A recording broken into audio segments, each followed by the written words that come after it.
जन्म से ऐसी हूं मैं, किसी के लिए शुभ नहीं, सबके लिए अशुभ। आप सबके लिए भी अशुभ हो गई मैं। नहीं मीरा, ऐसे मत बोलना। दरअसल हम सबकी जिंदगी में अक्सर जो बुरा होता है, जो परेशानी होती है, उसका जिम्मेदार कोई और नहीं बल्कि हमारी जाति है। इसलिए तुम दुखी मत हो जाओ। कल सुबह हम नई जगह जाएंगे, नए सिरे से नई जिंदगी शुरू करेंगे। देख लेना मीरा, तुम सब कुछ ठीक हो जाएगा।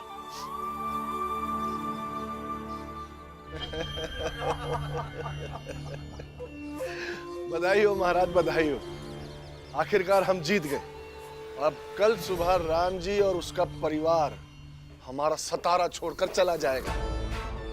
सच कहूं तो महाराज विश्वास ही नहीं हो रहा। वो भीमराव, उसका अभिमान है उसके जात के लोग।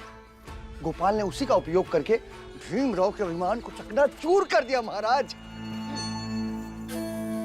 आपका हीरा तो कारगर साबित हुआ महाराज। 100 सुनार की तो 1 लुहार की। हमारी परख पर पूरा यकीन था हमें, इसीलिए तो इस गोपाल को सातारा ले आए हम।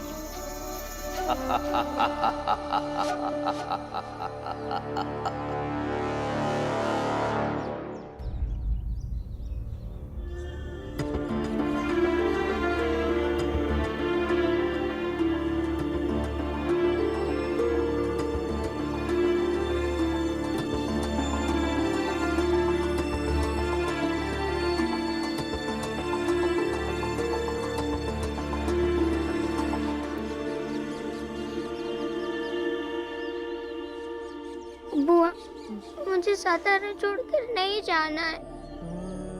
यहाँ पर हमारी आई की यादें, हमारे बचपन की यादें, हमारी आई का बनाया हुआ ये प्यारा सा घर है। क्या हम कैसे भी करके यहाँ से जाने का रोक नहीं सकते? एक शर्त पर सातारा को छोड़कर जाना रुक सकता है कि बुआ एक ऐसे व्यक्ति के लिए विधवा संस्कार करे जो उनका पति था ही नहीं। क्या आपको ये मंजूर है?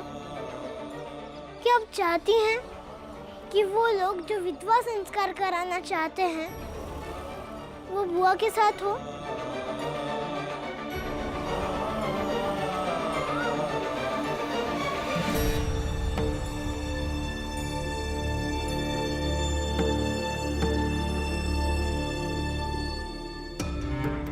तू समाज से, लोगों से बदलाव के लिए लड़ रहा था ना?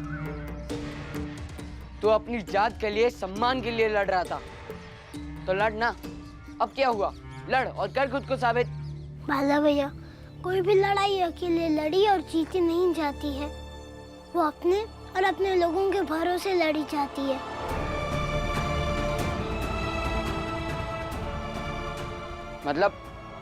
मतलब ये कि इस लड़ाई में आपने उन लोगों का साथ देकर हमें कमजोर कर दिया। अब हम किसके बल पर ये लड़ाई लड़े?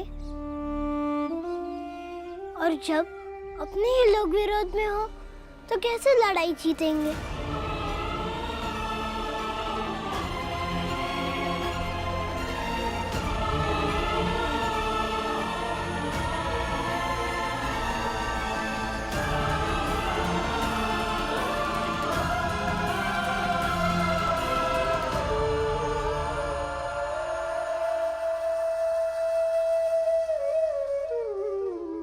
सेठ जी, सालों का सपना पूरा होने की खुशी में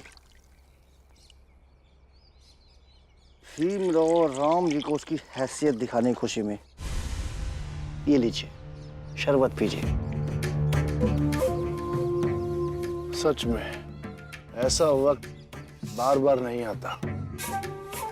इस दिन का हमें बेसब्री से इंतजार था कि कब राम जी और उसका परिवार हमारा सतारा छोड़कर जाए।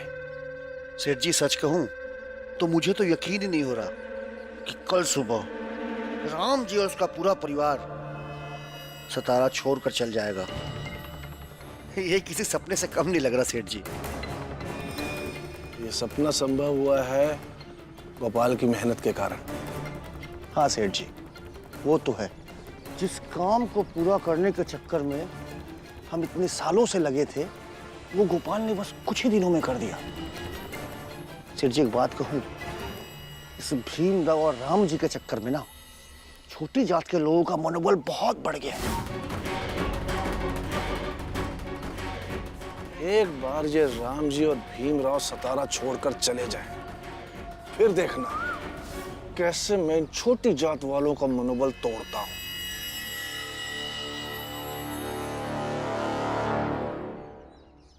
बाबा चाय। वाह गोपाल, तुमने भीम को उसी के भाई और उसके ही जात वालों से मिलकर हरा दिया और लड़ाई यही खत्म कर दी। जो काम महाराज ने सौंपा था उसे पूरा कर दिखाया। बहुत बहुत बधाई।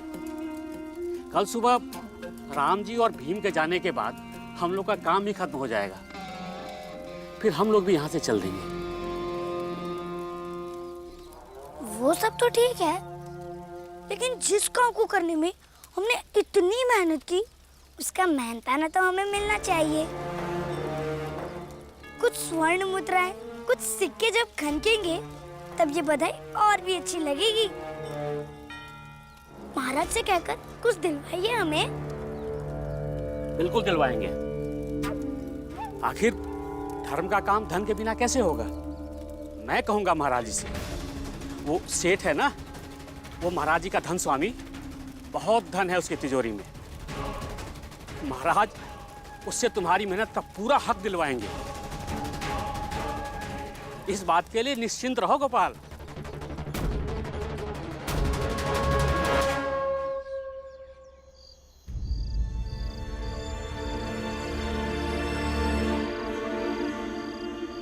कौन?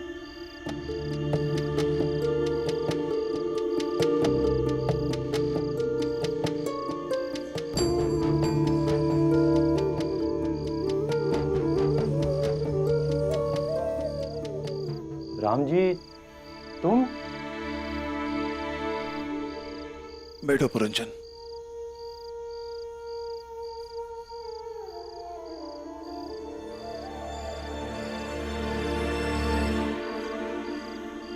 क्या करे पुरंजन, परिस्थिति कुछ ऐसी हो गई है कि अपने जिगरी दोस्त को मिलने के लिए छुप कर आना पड़ रहा है, कोई देख ना ले। लेकिन राम जी, इतनी रात में क्यों? तुम तो जानते हो पुरंजन, कल सुबह मैं अपने पूरे परिवार को लेकर यहां से जा रहा हूं।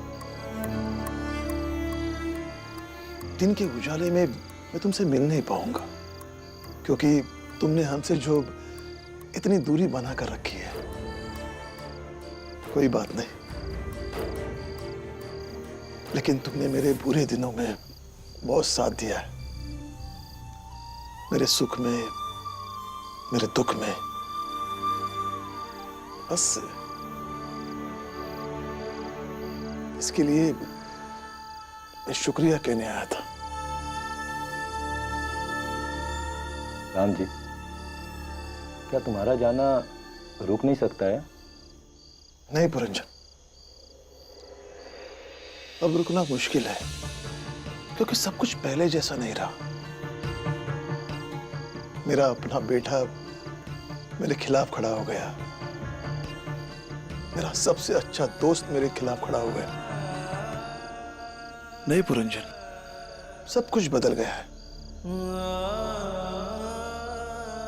कुछ भी नहीं बदला है राम जी, क्योंकि मैं जिस राम जी को जानता था वो दृढ़ संकल्पी, साहसी और हिम्मती था। उसके खिलाफ चाहे पूरी दुनिया क्यों ना खड़ी हो जाए, लेकिन वो कभी सच का साथ नहीं छोड़ता था। तुम तो जानते हो मैं सच के साथ खड़ा हूं, सच का साथ दे रहा हूं, तो फिर तुम सच के खिलाफ क्यों खड़े हो?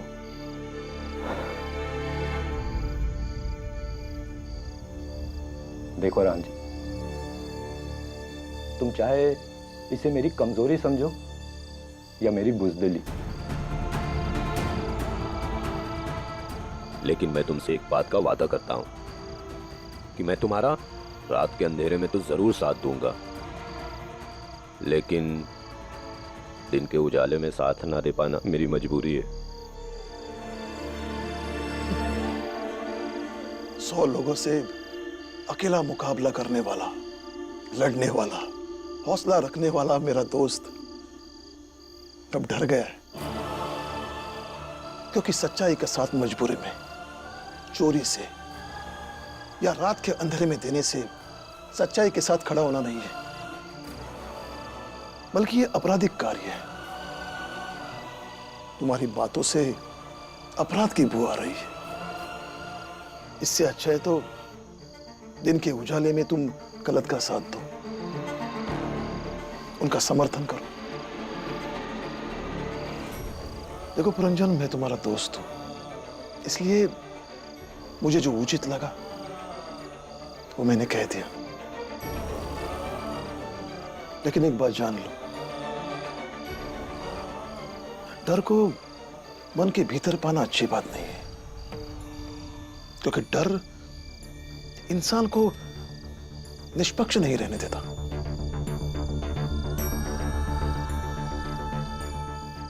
इस सातारा में तुम मेरे इकलौते दोस्त हो, इसलिए तुमसे मिलने चला आया था। और हाँ, अब व्यक्तिगत रूप से जीवन में कभी भी मेरी जरूरत पड़े तो मुझे बेझिझक याद कर लेना। मुझसे जितना बन पाएगा उतना मैं करूंगा।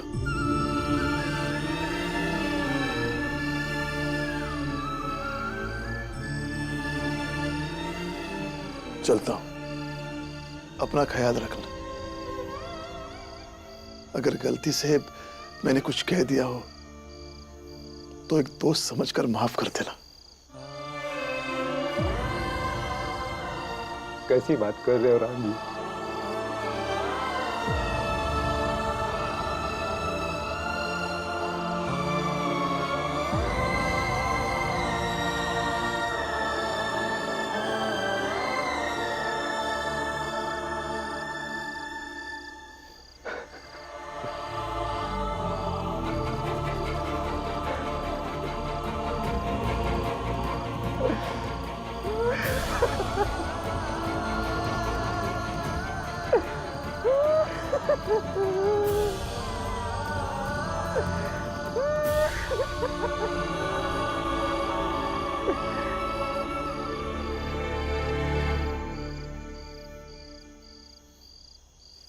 बुआ, हमने सारा सामान बांध लिया है, बस बाला भैया का सामान रह गया है। मैं जानता हूँ कि बाला भैया हमारे साथ नहीं आएंगे, लेकिन बाला भैया, हमें आपकी याद बहुत आएगी। हाँ आनंद, भले ही मैं तुम दोनों का विरोधी हूँ, लेकिन मुझे हमेशा से इस बात का गर्व रहा है कि तुम दोनों कायर नहीं हो। अफसोस, कल से मैं ऐसा सोच नहीं पाऊंगा।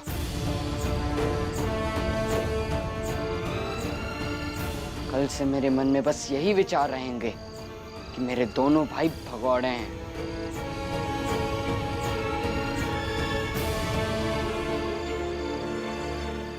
बाला भैया, अगर आपको हम पर इतना ही अफसोस हो रहा है तो हमें कायर होते हुए देखकर आपको दुख नहीं हो रहा?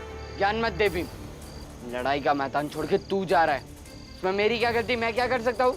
अब इतना तो सोचिए कि आपके दोनों भाई क्यों कायर बने और क्यों लड़ाई छोड़कर भाग रहे हैं। बहादुर होने के लिए किसी के साथ की जरूरत नहीं होती है। बहादुर अकेला भी बहादुर ही होता है। अगर तुम्हें लग रहा है कि बुआ के साथ कुछ गलत हो रहा है तो यहीं रुको और लड़ो उनसे। भाग क्यों रहे हो? तुम सब लोग बहस मत करो।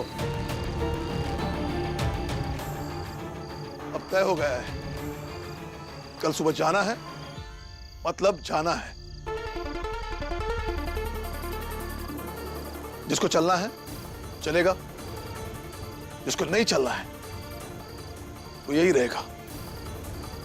ना तो मैं किसी पर चलने के लिए दबाव डालूंगा और ना ही किसी को या रुकने के लिए दबाव डालूंगा। जाओ, सो जाओ।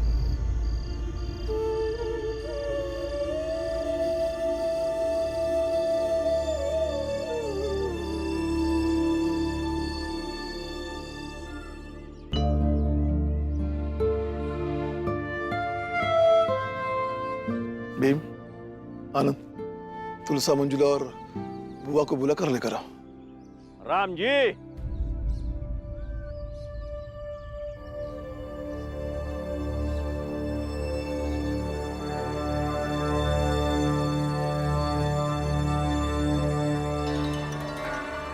हम ये सोच रहे थे कि इतने दिनों से तुम्हारे साथ टकराते टकराते तुमसे एक लगाव सा हो गया है,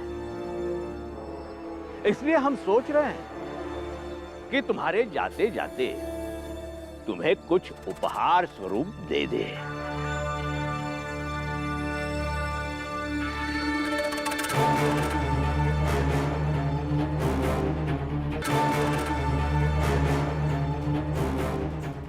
देख लो, तुम्हारा उपहार देख लो।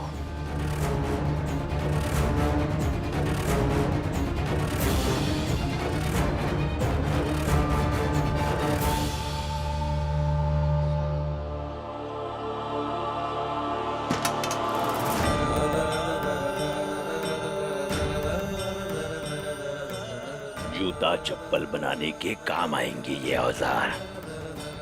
राम जी, इससे बेहतर तो तुम्हारा उपहार कुछ और हो ही नहीं सकता। अगर ये काम तुम तुम्हारे बच्चों को सिखाओगे तो तुम और तुम्हारे बच्चे जीवन भर सुखी होंगे। और इस तरह की स्थिति इसके बाद कभी नहीं आएगी कि तुम्हें मजबूरन किसी गांव को छोड़कर जाना पड़े।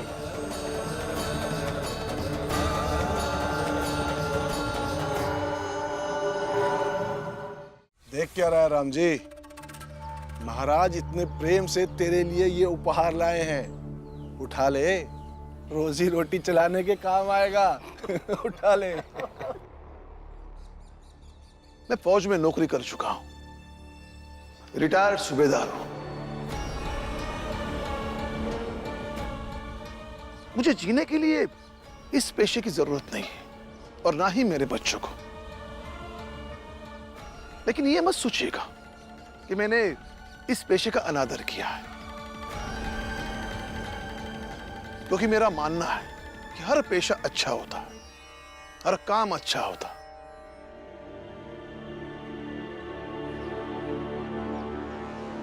भीम, आनंद, जाओ बुला कर लेकर आओ जल्दी। जाओ जाओ। बाबा, बाबा,